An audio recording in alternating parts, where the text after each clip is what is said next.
நீ ஏற்பாடு பண்ணு கோபால். Okay sir. நான் பெர்மிஷன் இருக்கான்னு கேட்டு பார்க்குறேன். மேனேஜர் கடைசி நேரத்தில் இல்லைன்னு கையை விரிச்சிடாத. நான் அரேஞ்ச் பண்ணிடுறேன். Okay sir. அதான் உன் வேலை. ஏன் பெருமையாக சொல்ற?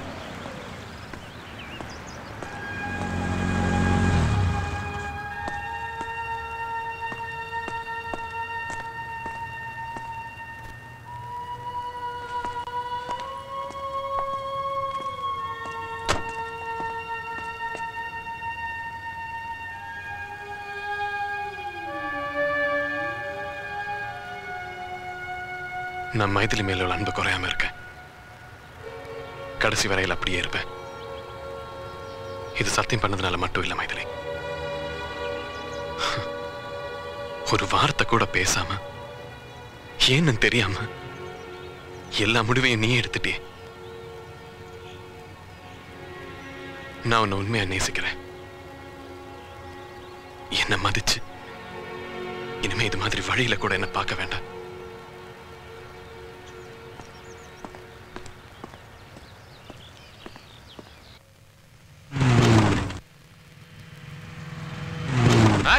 பொண்ணுக்கு காதல் வந்தா தனக்கு தானே சிரிப்பா. காதல் என்ன பார்க்கும்போது வெக்கப்படுவான். அப்போ பையனுக்கு காதல் வந்தா நான் காதலிக்கிறேன்னு எல்லா நண்பர்கள்கிட்டயும் சொல்லுவான், கவிதை எழுதுவான். ஆனா அந்த பொண்ணுகிட்ட மட்டும் கடைசி வரைக்கும் சொல்லவே மாட்டான்.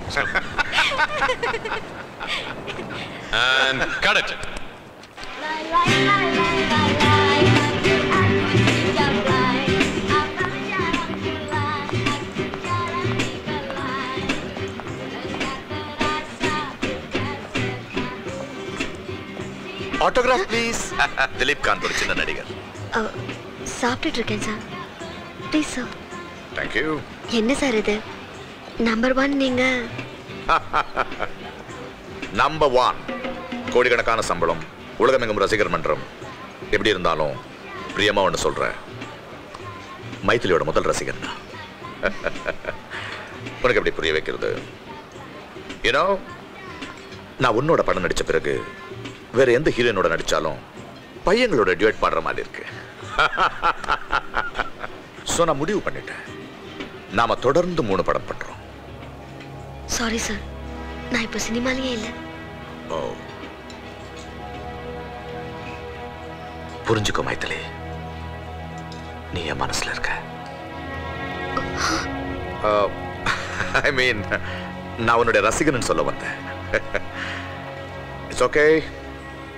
சரவணன் மாறலையா, மைதிலி மாறலையா, எல்லாமே மாறும். மாறினாதான் மனசு. Okay, have you dinner. Good night.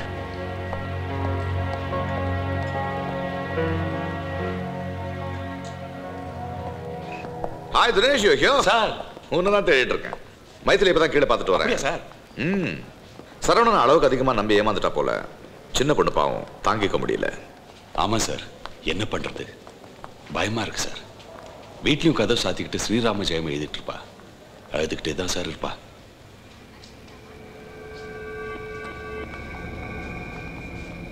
சரவணனை விட்டு வந்தாலும் சட்டப்படி அவனை விட்டு வரலையே.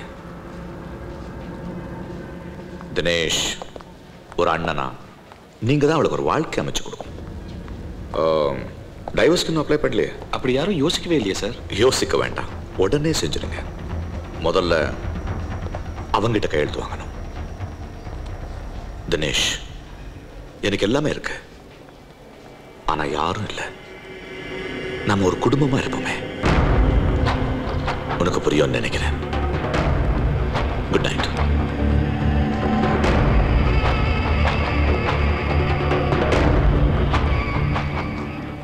ரெய்னான்,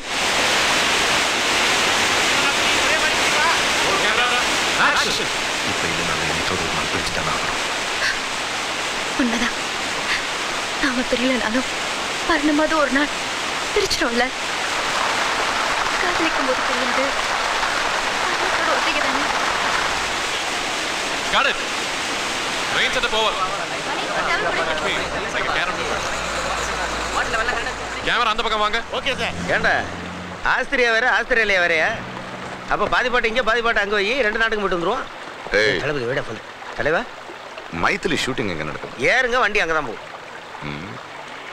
கொஞ்சம் கோல்டா இருக்கு. ஷூட்டிங் நாளைக்கு வச்சுக்கோ. நீங்க புறப்படுங்க. உட்காருங்க. பைக் வாழ நினைத்தால் வாழலாம். தளபதி எங்க போறாரு? கோல்டு. சாதாரண கோல்டு தானே. உனக்கு கோல்டுனா மூக்க சிந்திக்கிட்டே வேலை பார்க்கணும். இது ஹீரோவோட கோல்டு. எல்லா பயிலும் தும்மி தான் ஆகணும். வழியா இல்லை ஒய்யால. நீங்க போங்க. Excuse me. யா, உங்க கூட கொஞ்சம் தனியா பேசணும். என்கிட்ட ஒரு நிமிஷம் தான், வாங்க. நம்ப முடியாத விஷயங்கள் எவ்வளவு நடந்து போச்சு. இனிமே நீயும் மைத்திலியும் சேர்ந்து வாழ போறது இல்லைனாலும் சட்ட ரீதியா கணவன் மனைவியா இருக்கிறது நாளைக்கு அவளுக்கு எதிர்காலமே இல்லாம போயிடலாம். அதனால சரி, நான் இப்ப என்ன பண்ணணும்? முறையா பிரிஞ்சிடலான்னு மைத்திலி ஆசைப்படுறா. நீ இதுல ஒரு கையெழுத்து போட்டு கொடுத்துரு.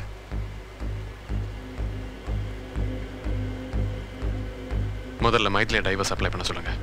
எல்லாம் ஒண்ணுதானே. நீ இதுல ஒரு கையெழுத்து தானே போட போற. இது சம்பந்தமா நான் பேச விரும்பல. ஷூட்டிங் ஸ்பாட்ல இருந்து விவாகரத்து கேட்கறதுல என்ன நியாயம்? அவ டைவர்ஸ் அப்ளை பண்ண சத்தியமா நான் மறக்க மாட்டேன். அவ என்னடா அவ வாழ்க்கையை நாசம் பண்ணிட்டு அவ சொத்துல பங்கு கேட்கலான்னு பாக்குறியா? உன்னை செருப்பாலே அடிப்பேன். வேணும்னு நினைச்சேன்.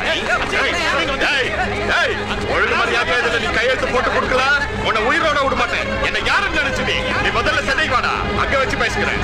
என்ன என் தங்கச்சி வாழ்க்கையை நாசம் பண்ணாட்டா. நாசம் பண்ண